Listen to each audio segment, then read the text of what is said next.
بسم الله الرحمن الرحیم. اول خرداد ما در جوار استاد عزیزمون توفیق زیاد استاد با اجازه یه خلاصه صفحه زرینی اضافه کنیم خلاصه به خاطراتمون در جوار استاد صادقا، استاد خلاصه دیگه بزرگوار خوشنویسی کشورمون.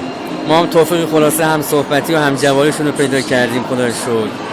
مثلا در غرفه دارالکتابه و نمایشگاه قرآن کریم در جوار دوستان آقای کرمی و عزیزان بزرگواران. خب رضا مرتبه شد. متاسفانه امسال زیاد توفیق زیارت نداشتیم و چیزی هم نتونستیم بنویسیم در جوار استاد. خب آقای کرمی تو خانه ما می‌بینید صفحه‌ای هم خلاص ما رو می‌بینید. رضا مرتبه شد.